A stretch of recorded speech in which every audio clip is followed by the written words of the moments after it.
Oke, bismillahirrahmanirrahim. Assalamualaikum warahmatullahi wabarakatuh. Teman mahasiswa, hari ini kita akan belajar tentang himpunan fazi di pertemuan kedua yang biasa kita lakukan pada hari Jumat pukul 8.40 hingga 13.40 waktu Indonesia Barat.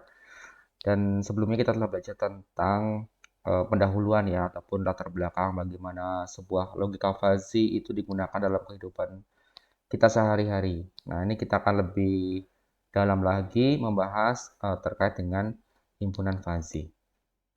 Ini adalah beberapa buku referensi yang saya gunakan ya dari tentang fuzzy set dan fuzzy logic ya dari Pantais Hall, kemudian ada dari Timothy, ada dari bukunya Sri Kusuma Dewi, ada dari YouTube-nya Dr. Ahmad Solihin hingga dari materi-materi yang saya ambil dari Stay ITB.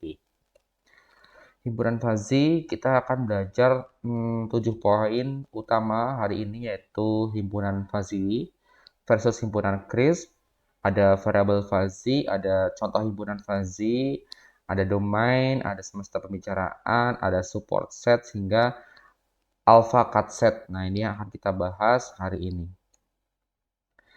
Himpunan fuzzy versus crisp. Jadi kalau teman-teman telah menyimak di pertemuan sebelumnya bahwa kalau kita melihat himpunan crisp ini memang bertolak belakang ya sistemnya ya. Jadi memang ada sedikit perbedaannya sangat jelas. Jadi ketika kita membahas himpunan crisp ya, nilai keanggotaan suatu item X dalam suatu himpunan A, maka dituliskan dengan mu A ya, fungsi X gitu. Dan himpunan crisp memiliki dua kemungkinan yang salah satunya pasti terjadi. Nah, jadi ada dua kemungkinan yaitu true or false ya. Jadi kemungkinan pertama, sebuah item menjadi anggota dalam suatu himpunan maka dinyatakan sebagai true ya. Saya ulangi, jadi sebuah kemungkinan pertama ya, suatu item menjadi anggota ya, saya pakai pointer ya teman-teman ya. Jadi sebuah kemungkinan pertama itu suatu item menjadi anggota dalam suatu himpunan dinyatakan dengan true ya. Jadi dia akan bernilai 1 jika dia menjadi anggota himpunan tertentu. Misalnya 2 menjadi anggota himpunan dalam sebuah himpunan U gitu. Dan kemudian yang kedua, karena tadi sudah ada true, pasti dia ada yang namanya false ya, karena memiliki dua kemungkinan yang salah satunya adalah true or false ya. Jadi kemungkinan kedua adalah suatu item tidak menjadi anggota dalam suatu himpunan maka dinyatakan sebagai false.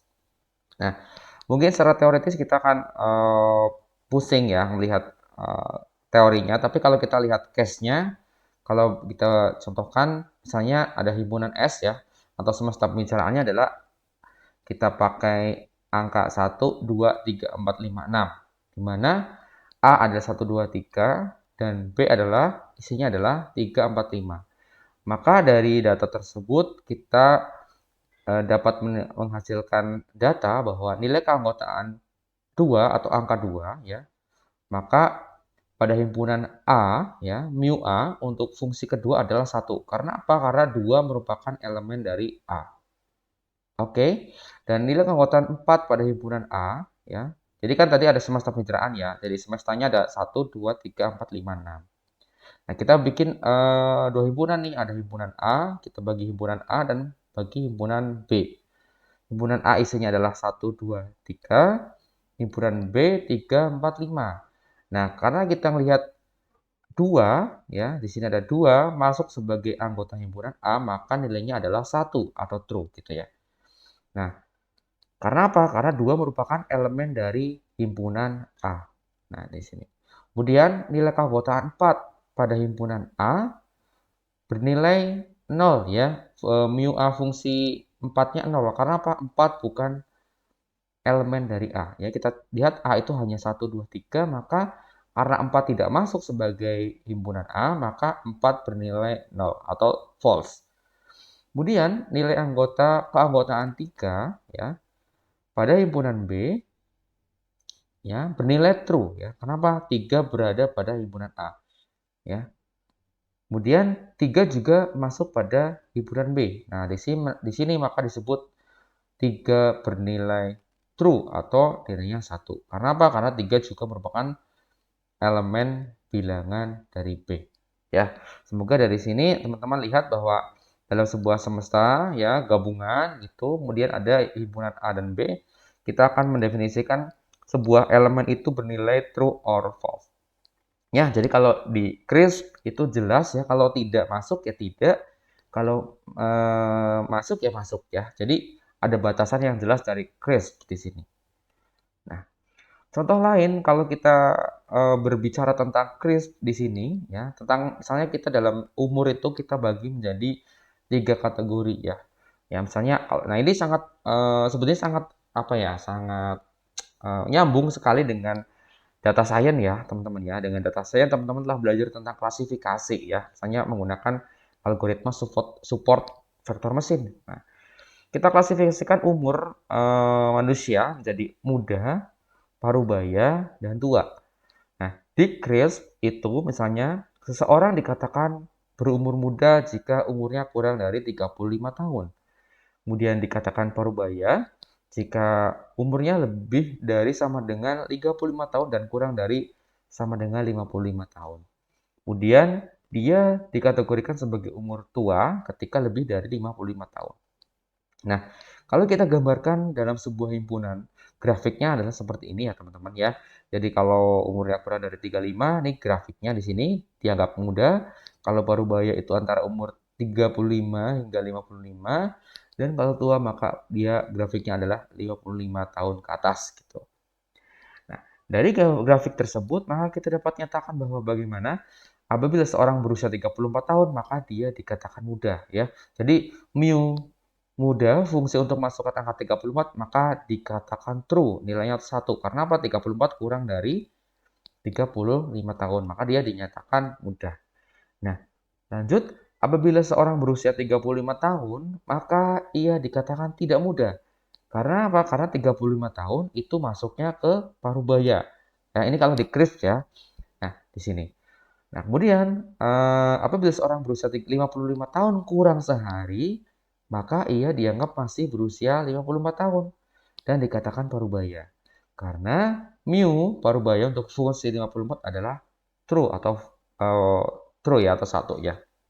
Nah, kalau teman-teman perhatikan secara jeli bahwa di sini tuh bisa kita lihat bahwa penggunaan himpunan CRISP untuk menyatakan umur rasanya penuh dengan ketidakadilan. Nah, bayangkan saja seorang misalnya umur 35 tahun, nah itu dikatakan masih udah tua gitu kan. Sebetulnya kan 34 tahun aja masih dikatakan muda, kok 35 tahun langsung dikategorikan sebagai kategori parubaya gitu. Nah, itu kan kayak rasanya kurang ini ya, kurang kurang masuk gitu. Mungkin mandan tua gitu. Kalau kalau di Banyumas itu mungkin agak tua, nah itu makanya kurang sedikit tua, nah itu yang bisa kita implementasikan.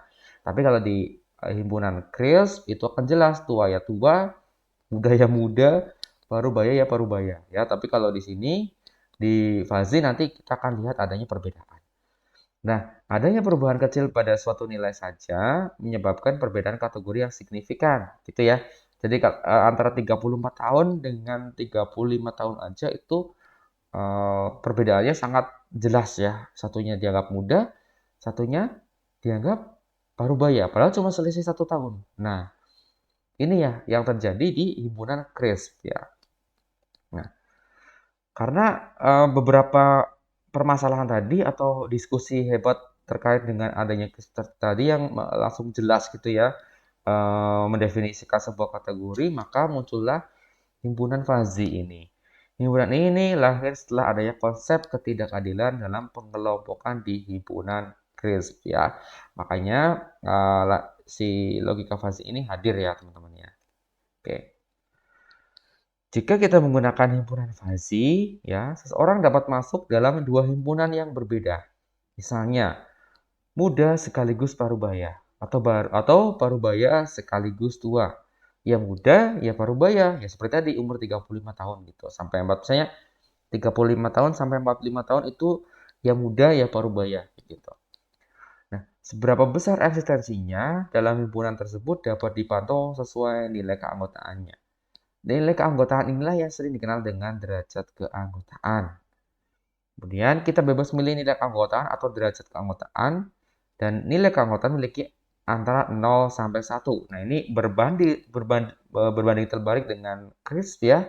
Kalau crisp ya 0 ya 1, ya iya, ya tidak, ya true atau false gitu. Tapi kalau fuzzy ya 0 sampai 1, bisa 0,1, 0,2, 0,3, 0,4 dan sebagainya. Nah, apakah mungkin intervalnya lebih dari 1? Tidak mungkin. Karena apa? Karena untuk memetakan nilai keanggotaan digunakanlah yang namanya fungsi keanggotaan ataupun disebut dengan membership function. Nah, kita contohkan ada sebuah gambar seperti ini ya, teman-teman ya. Ada gambar grafik ya. Ada muda, ada parubaya, ada tua. Nah, teman-teman lihat, dianggap muda itu umurnya 25 tahun sampai 35. Tapi juga ada kategori baru ya, kategori baru disebut dengan um, muda tapi juga parubaya. Untuk umur-umur berapa? Untuk umur-umur 35 tahun sampai 45 tahun. Nah, ada juga umur-umur yang dianggap sebagai parubaya ya sekaligus tua. Ya, contohnya adalah umur 45 tahun sampai 65 tahun. Nah, ini ya, jadi sudah tidak ada muda hanya muda saja, parubaya hanya parubaya saja atau tua tua saja tidak, tapi muda sekaligus parubaya, parubaya juga sekaligus tua ya.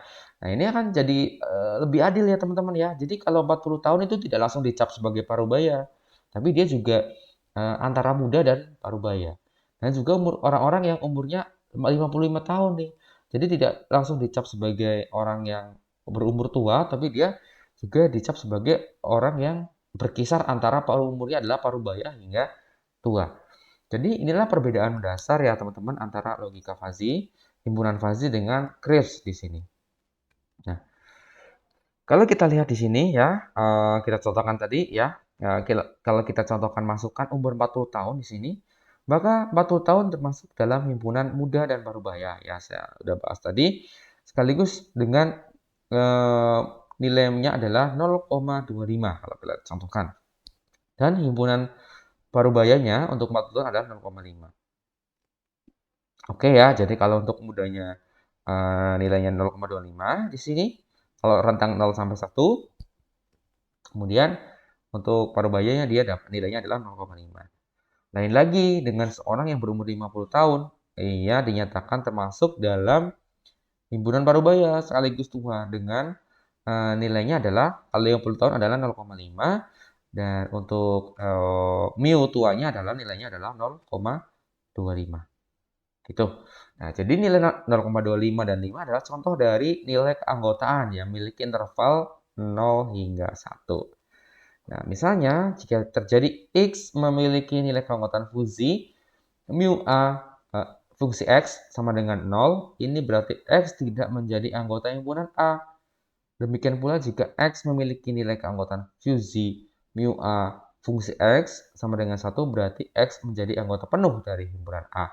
Jadi nilainya adalah 0,25 dan 0,5 ya seperti yang sudah saya berikan gambarkan dengan blok warna merah berikut ya. Adanya interval pada nilai keanggotaan inilah yang menjadi pembeda utama antara himpunan crisp dengan himpunan fuzzy. Ya, jika himpunan crisp memiliki nilai keanggotaan hanya 0 dan 1, maka himpunan fuzzy memiliki nilai keanggotaan antara interval 0 hingga 1. Nah, ini yang perbedaan mendasar ya. Saya blok kuning di sini. Jika himpunan crisp memiliki nilai keanggotaan hanya 0 dan 1, maka himpunan fuzzy memiliki nilai keanggotaan pada interval 0 hingga 1. Nah, ini yang perbedaan dasar yang teman-teman harus pahami tentang himpunan fuzzy dan crisp. Lalu perbedaannya apa dengan probabilitas ya? Jadi kalau ada yang bertanya apa perbedaan keanggotaan fuzzy dengan probabilitas ya, sepertinya menimbulkan kerancuan ya karena keduanya memiliki nilai pada interval yang sama, yakni antara 0 dan 1. Jadi kalau kita membahas tentang skala peluang ya ataupun probabilitas juga ada nilai antara 0 dan 1. Apalagi jika kita sudah mempelajari algoritma seperti Naïve Bayes gitu ya, spot faktor mesin, linear regression dan sebagainya. Kita akan tahu jika interval probabilitas bernilai antara 0 hingga 1 juga. Nah, jadi secara umum perbedaannya adalah keanggotaan fuzzy memberikan ukuran terhadap pendapat atau keputusan, sedangkan probabilitas itu mengindikasikan proporsi terhadap keseringan ya suatu hasil bernilai benar dalam jangka waktu yang panjang. Sehingga probabilitas merupakan evaluasi berupa akurasi dan presisi. Nah, ini yang mendasari jika teman-teman telah belajar tentang data science kemarin ya, ketika kita menggunakan beberapa algoritma machine learning tentunya itu harus ada namanya mengevaluasi model yang akhirnya muncul nilai akurasi, nilai presisi. Nah, ini yang akan membedakan dengan logika fuzzy yang benar-benar dia mengkategorikan dia berada di kategori mana, seperti itu. Di logika fuzzy terdapat variabel linguistik ya, yaitu variabel yang memiliki nilai linguistik. Nah, disebut juga dengan variabel fuzzy, contohnya ada suhu, ada kecepatan ya, disebut dengan variabel linguistik. Karena apa? Karena kita bisa mendefinisikan itu semua dengan bahasa kita sehari-hari. Nah, nilai linguistik dari variabel linguistik disebut juga terma ya, namanya juga bisa kita sebut dengan terma. Nilai linguistik dinyatakan dalam bahasa alami atau bahasa kita sehari-hari. Contoh, ada dingin, ada panas, ada sedang gitu ya. Misalnya kita datang ke tempat ke daerah tertentu di pegunungan ya, misalnya dinginnya, oh ini dingin banget gitu, karena suhunya berkisar sekian ya. Ya ini dan hangat, ini cukup panas dan sebagainya. Ini adalah nilai-nilai yang mengadopsi bahasa alami manusia ya. Dan adalah himpunan terma atomik yang menunjukkan nilai kualitatif yang dimiliki oleh variabel suhu ya. Jadi suhu itu tidak 0, 1, 2, 3 tapi juga ada nilai lain yang bisa kita ukur misalnya suhunya dingin, suhunya panas, suhunya sedang dan sebagainya. Itu bisa kita gunakan untuk mengukur sebuah suhu ya. Jadi tidak melulu kita misalnya berbicara tentang suhunya 36 derajat Celcius atau 14 Fahrenheit gitu enggak. Tapi juga bisa kita katakan dengan variabel fuzzy ya dengan bahasa sehari-hari misalnya cukup dingin, cukup panas, panas sekali, terik gitu dan sebagainya. Itu bisa kita gunakan sebagai variabel di dalam logika fuzzy. Nah, ini contoh himpunan fuzzy. Gambaran himpunan fuzzy dapat dilihat pada himpunan orang tinggi ya. Jadi tinggi manusia ya. Tinggi manusia juga bisa kita gunakan sebagai contoh ya himpunan fuzzy. Karena apa? Karena orang yang tinggi itu juga sifatnya adalah relatif ya. Nah, kita misalnya membuat himpunan CRISP dengan orang yang tinggi adalah orang yang tingginya lebih besar dari 1,75 meter. Nah, itu dianggap sebagai tinggi. Maka ketika orang yang tingginya 1,74, apakah itu akan disebut dengan orang yang pendek atau tidak tinggi? Nah, ini kan menjadi sesuatu yang kurang adil ya untuk penamaan datanya gitu. Tapi kalau kita menggunakan fuzzy, kita bisa membuat kategori ataupun klasifikasi lain ya terkait dengan tinggi orang. Ya, misalnya uh, uh, pendek, sedang, tinggi, tinggi sekali. Nah, itu bisa kita gunakan. Himpunan semesta, untuk himpunan semesta tadi kita sudah bahas terkait di contoh yang pertama ya teman-teman ya. Tapi kalau di sini saya akan lebih jabarkan yaitu keseluruhan nilai yang diperoleh yang boleh dioperasikan dalam suatu variabel fuzzy. Misalnya untuk semesta variabel berat badan itu orang itu umumnya berkisar berat badannya adalah 1 sampai 150 kg. Misalnya ya. Untuk semesta variabel suhu misalnya suhu itu 0 derajat Celcius hingga 100 derajat Celcius. Itu umumnya yang kita pahami di kehidupan sehari-hari. Domain. Domain himpunan fuzzy adalah keseluruhan nilai yang diizinkan dalam semesta dan boleh dioperasikan dalam suatu himpunan fuzzy. Misalnya dingin itu tadi ya antara 0 sampai 60, kemudian ada hangat itu 50 sampai 80, kemudian ada panas itu kalau lebih dari 80 hingga tidak terhingga. Jadi kita klasifikasi dengan domain. Tadi kalau semesta itu secara global ya secara umumnya, tapi kalau domain itu dia kita partisi lagi menjadi klasifikasi tertentu. Ada juga yang disebut dengan himpunan penyokong atau disebut dengan support set ya.